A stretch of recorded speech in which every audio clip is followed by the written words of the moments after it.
I have a problem with hot tea. Taking hot tea, it burns my palate. And my cousin one day said, Flavia, you are always complaining that the tea is burning you, yet you take your tea with a plastic cup. You should be taking your tea with a melamine cup. And I said, what's the difference? And he said, when you put hot tea in a plastic cup, it just expands a little, but retains the heat. But if you put your tea in a melamine cup, the melamine element of the cup absorbs the heat of the tea and hence cools the tea. He was talking to me scientifically, but being a pastor, I thought about it spiritually.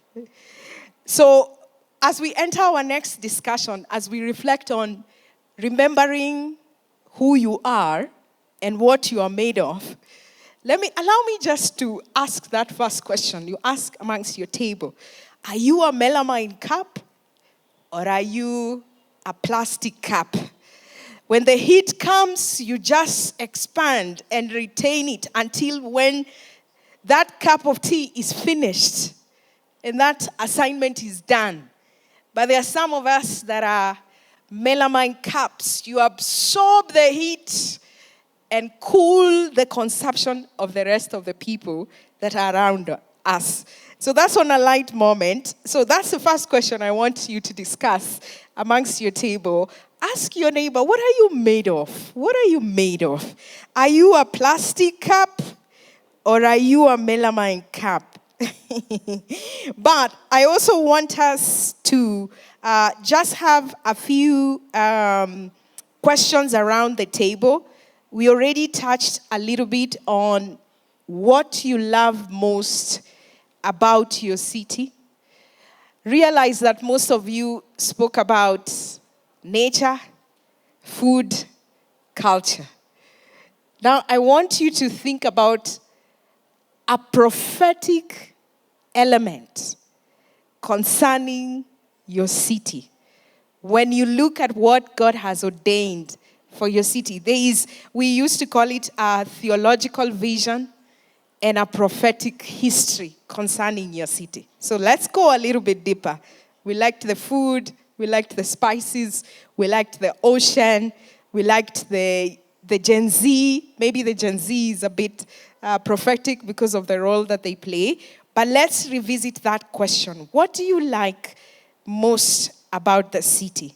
But now we are also going to the other question.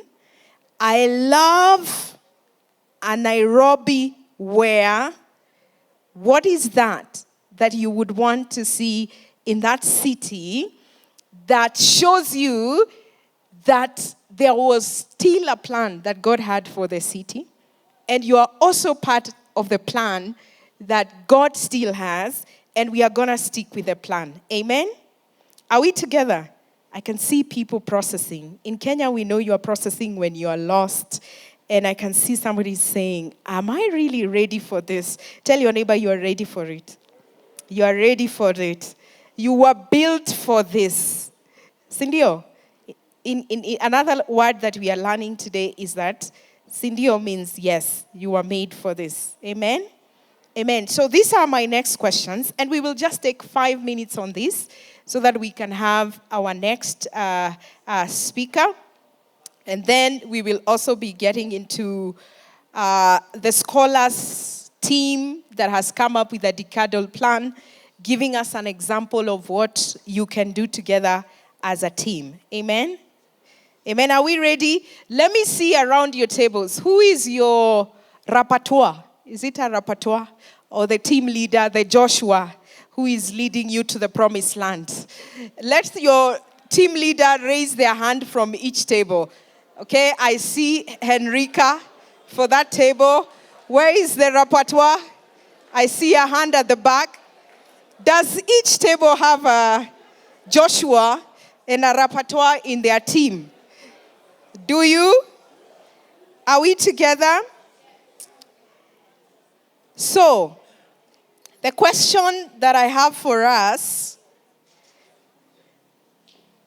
is, if you could change one thing about your city, if you could change one thing about your city, what would it be?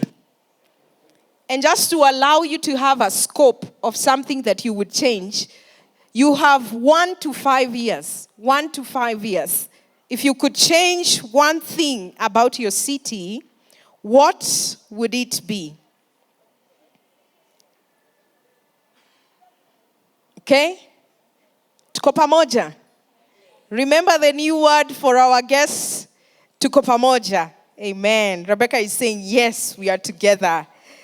The next question is, what is one gift, resource, or expertise you as an individual bring, or your organization brings to the city? I'll say that again.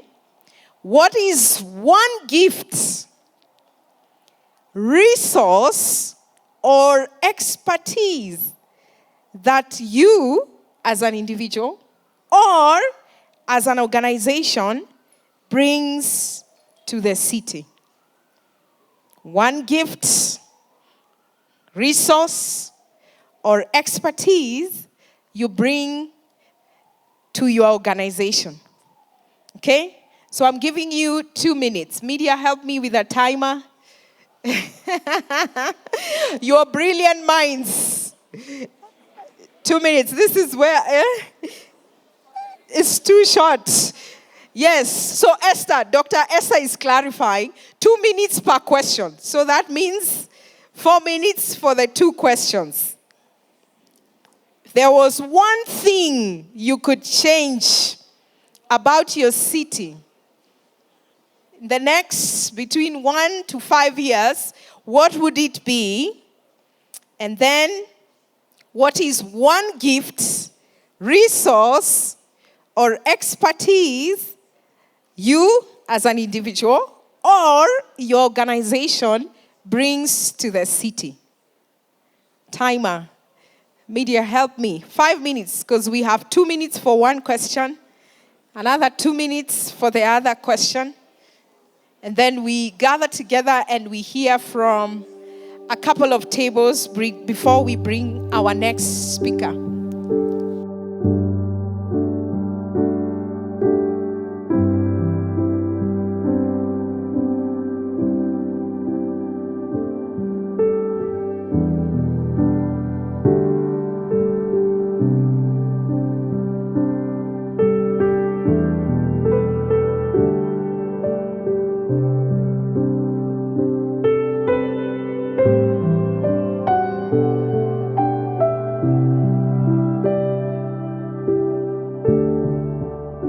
Whisper to your neighbor. Shh. Tell them time's up.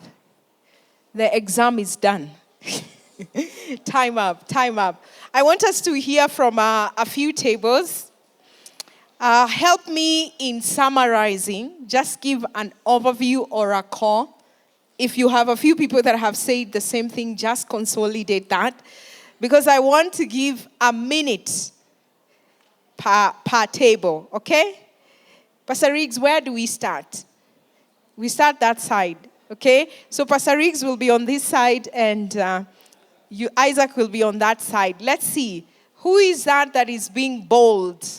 Do not lose your courage and boldness. Be our pace setter, our pioneer. We are starting with the first question. What is one thing you would want to change in your city in the next 5 years?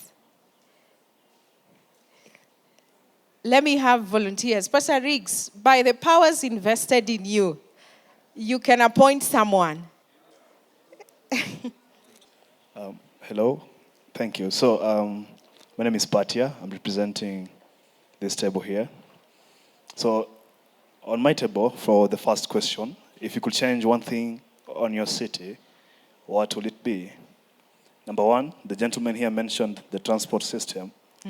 They felt like the traffic in Nairobi is a little bit not enough to accommodate the many cars God has blessed us with. Number two, insecurity. Of course, we understand there are streets, there are slums where lives are lost daily, where belongings are stolen. So that was another thing. The other thing that they could change was the distance, the difference in people of the middle, lower, and the upper class, the social inequality that we have in terms of economy. Lastly, they said we are looking forward to 2027 to change the leadership. So that is something that we are really eagerly waiting to see. Now, to the second question, I hope my 60 seconds are not over. Yes. What is one gift or resource in your expertise, you as an individual or an organization, you bring? Okay, whatever. So on my desk again, we have different organizations. So number one, we had TFL, which is an organization that fosters digital evangelism among the youth. And members are here, and it's already known. TFL runs through Instagram and TikTok, managing about 2,000 individuals. And we meet every Sunday in the Nairobi parks. Okay?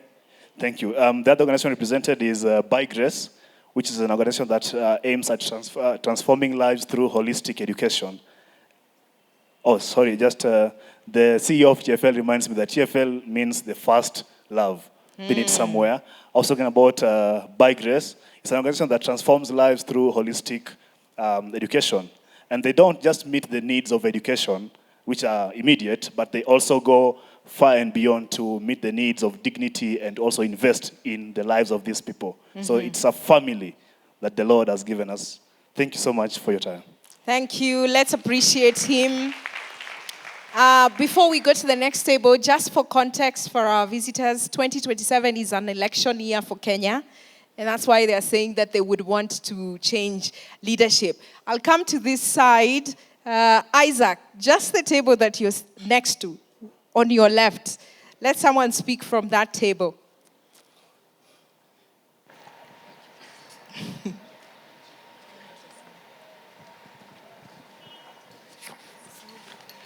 Good afternoon, everyone. Good afternoon.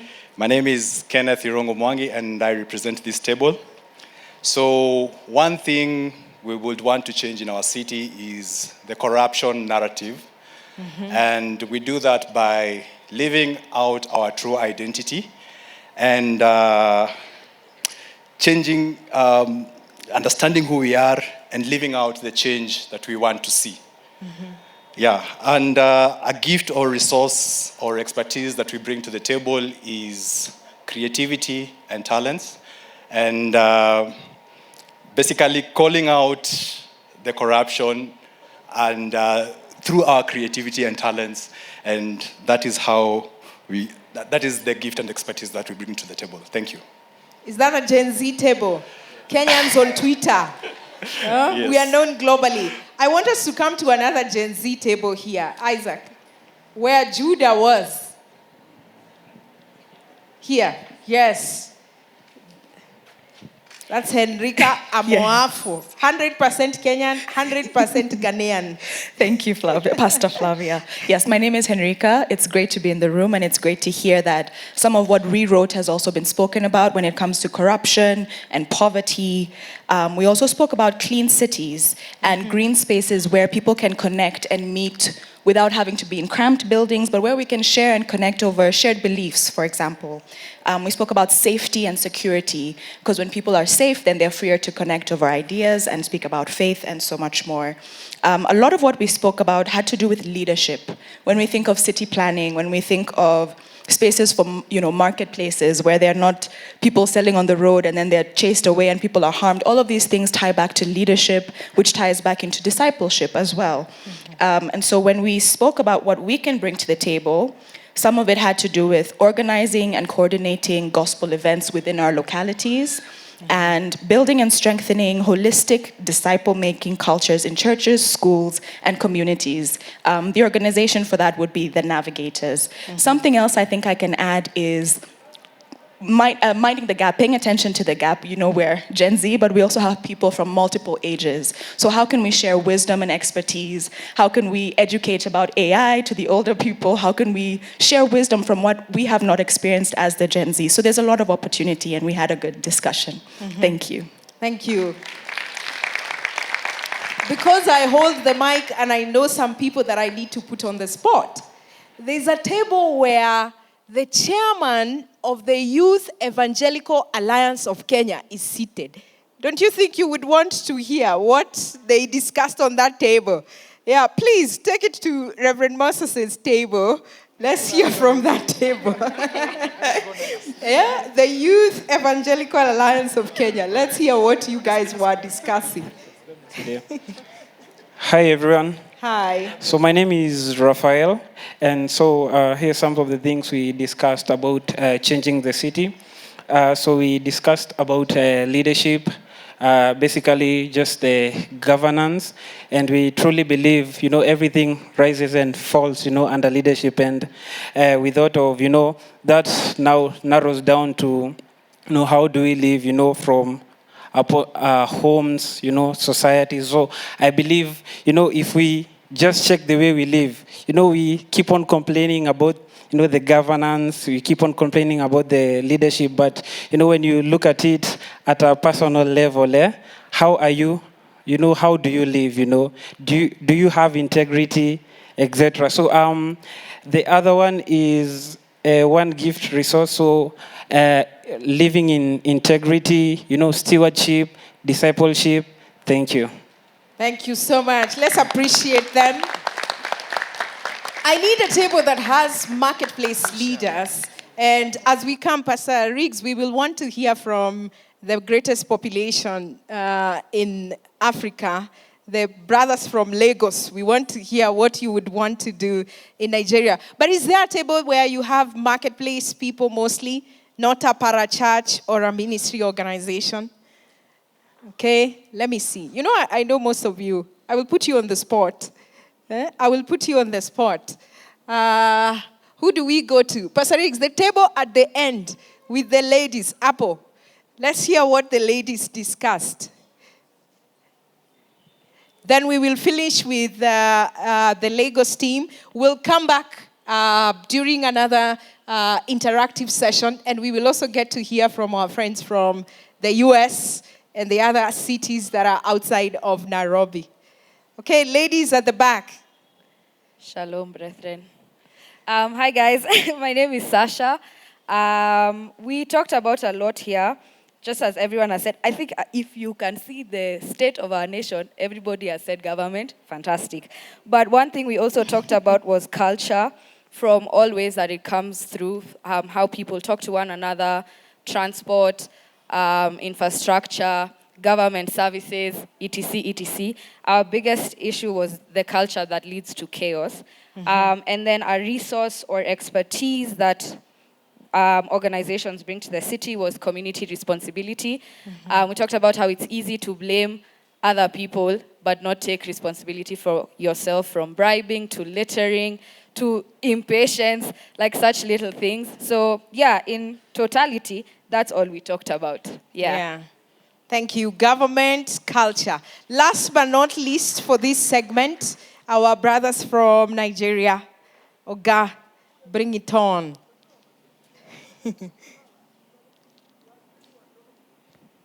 Thank you. Yeah, the first thing I would like to change in Lagos, especially being a very highly populated city, will be the issue of security. It has been a very big challenge when it comes to security in that particular part of the world. And the second thing that will be very top on the list for me spiritually is discipleship-focused church planting. We've seen a lot of churches, big, so-called big in number churches, but they are not disciples. You get so close, even those who are pastors, who are in ministry, they have falling so short of integrity and the standard of God when it comes to being a true Christian. So this is my burden for my city, that the issue of security, the Lord will help us with it, and the church in Nigeria as a whole we'll be more focused on discipleship-focused church planting. Thank you. Let's appreciate him. Thank you so much. So we have a request for the ones who wrote on a piece of paper. Please ensure that we get some of the pieces of paper. I know we also have very digitally savvy people. So we have an email address, east@movementdayafrica.com. We'll also have media projecting the email, east@movementdayafrica.com. If you would want us to know some of the things that you would want to see changed, or one thing that you would want to change.